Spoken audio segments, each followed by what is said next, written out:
Well, good evening, everyone. Welcome to Stinchfield. So, as bad as Joe Biden is, weak Republicans may actually be worse for all of us. We can throw around names like Liz Cheney and Mitt Romney, but there are others you need to be aware of, too. These self-interest-only politicians operate in state houses across the country, and they usually get away with not being called out. On this program, we are calling them out. Louisiana recently passed a constitutional carry bill, meaning any legal gun owner could now carry a firearm throughout the state without a permit. In essence, the Constitution is your permit. It is the way it should be in just about every state. As expected, the Democrat governor of Louisiana vetoed the bill. Well, today, the veto override session began, and 4 Senate Republicans, men who voted for the bill during the regular session, are now flip-flopping, sticking it to gun owners. Multiple media outlets are reporting Louisiana State Senator Ronnie Johns, in exchange for him turning his back on the Constitution and his constituents, made a line-his-pockets deal with the gun-hating Democrat governor, John Bel Edwards. It's being reported the Democrat governor will give the Republican senator the powerful position of Louisiana's gaming commissioner, all for the simple task of skipping the vote and sinking the permitless carry bill. Listen to Louisiana conservative radio host Moon Griffon describe the sham of why Senator Ronnie Johns will be absent and was absent from the veto session today, virtually killing constitutional carry in the process. But guess what? Ronnie Johns ain't going. Guess what? Ronnie Johns says, I had knee replacement surgery, and I can't go now because the doctor tells me I can't go. This is the biggest bunch of bull and bunk I've ever seen in my life. Ronnie Johns don't want to vote because he has a $180,000 job lined up by Governor John Bel Edwards as the gambling commissioner. That's why Ronnie Johns ain't going. Ronnie Johns is not going because he's selfish. Well, no one likes selfish politicians, and I mean no one.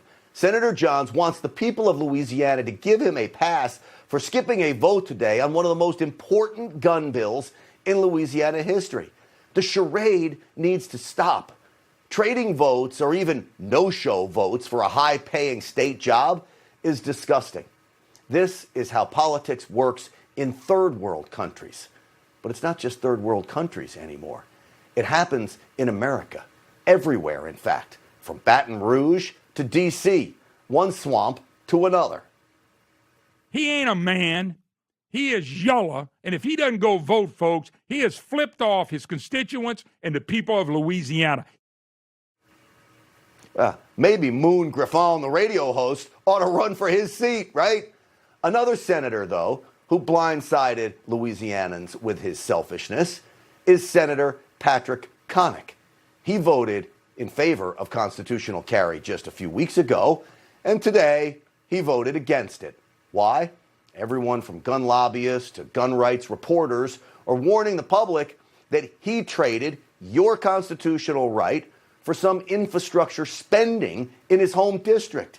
His deal with the Democrat governor means to Senator Connick, a new bridge is somehow more important than your right to protect yourself. The 3rd and 4th senators, Franklin Foyle and Louis Bernard, have always been weak, we are told. Still, many are baffled by their flip-flops. They didn't need to do it. Let's be very clear. These 4 Republican senators, 1 who just didn't show up and 3 who voted in support of the veto, are siding with Joe Biden and his anti-gun agenda. For their own political gain, they're doing it. Today, the National Rifle Association called them out, tweeting this about the 3 no votes. 3 Republican senators betrayed their voters. Constitutional carry didn't pass. This temporary setback must be rectified when Louisianans elect new, genuinely pro-gun senators. This is the very political horse trading that makes all of us sick, makes all voters sick. This is not America First agenda. It's about power, not the public. Self-interest over your interest.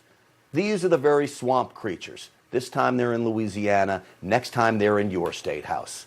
All of them are the very people President Trump continues to fight against. I will be letting the president's America First team know about these 4 senators and the need to unseat them. Sadly, these are just a handful of the rhino Republican politicians that exist everywhere. It is our job as Stinchfield's Army, heck, you're all members, all of us together, we need to expose them, to root them out, and then vote them out. Well, joining me now is the Legislative State Director for the NRA's Institute of Legislative Action. Matthew Herriman is with us. Matt, great to have you on the program. Hey, Grant, thanks so much for having me. Look, Matt, constitutional carry has been taking this nation by storm. State House after State House passed this. You thought you had it passed. It was passed in Louisiana. Governor vetoes it. What in the world happened here, Matt? Yeah, Grant, we passed this through the State House, supermajority bipartisan support. Passed it through the State Senate, supermajority bipartisan support. Gets to the governor's desk, and what's he do? He vetoes it. But I tell you, today was a historic day despite the outcome, because NRA members for the past several weeks have said, we demand a veto. And Louisiana has never had a veto session. And today, for the first time, they held a veto session. And it's unfortunate, the outcome, but as they say, elections have consequences. Look, you and I have talked today. You know, and I know I worked with the NRA for many years. You know the members in each of these districts, how many NRA members are there. You can put the word out. They're not going to be happy about these 4 senators. That's right, Grant. The real strength of the NRA lies with our membership. They're smart, they're motivated, and guess what? They vote. And so we know when the elections come around in the next couple of years that our members are going to remember how these guys voted today. As I've told a few folks, that this is kind of the granddaddy of them all, if you will. If you can't support constitutional carry, do you truly support the Second Amendment? Constitutional carry is the Second Amendment, as you so eloquently stated at the beginning of the program. Well, clearly, these guys don't. Look, I love the work the lobbyists at the National Rifle Association do. And with all due respect to that hard work, I'm with you. The power of the NRA is with its members.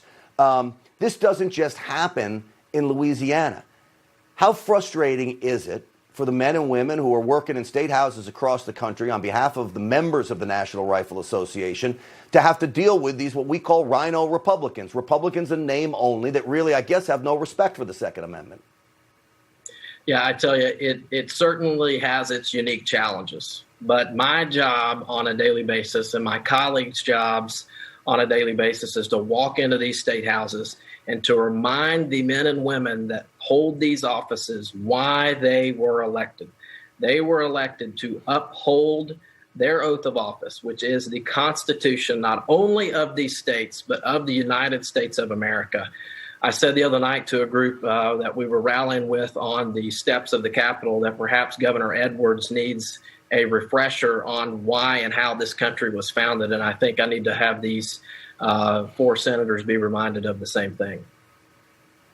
Look, I know in a state like Louisiana, the NRA ratings, you get an A rating from the NRA in a red state like Louisiana, Oklahoma, a place like Texas, that's gold. I take it these 4 senators are not getting an A rating for the National Rifle Association. We'll have to see when election time comes around, but I have that inkling as well. Yeah, this was an important bill for sure. Look, Matthew Herriman, I know you worked hard on this bill. Thank you so much for that. Another fight to run, though, and I'm sure we get it through in Louisiana at some point. We'll get it done, Grant. All right, Matthew Herriman, thank you so much. Appreciate you. Look, bottom line is, it is up to you to put the pressure on now. Any one of these lawmakers, I don't care what state you live in, whether it's Idaho or Louisiana or Texas, if there is somebody that is faltering on the all-important Second Amendment, your ability to keep you and your family safe, you have got to let them know you're not happy. All right, flip-flop Fauci. Oh, boy. Well, he's caught red-handed in his web of lies again. The fiery Senate hearing today that left Fauci literally shaking under the pressure of being exposed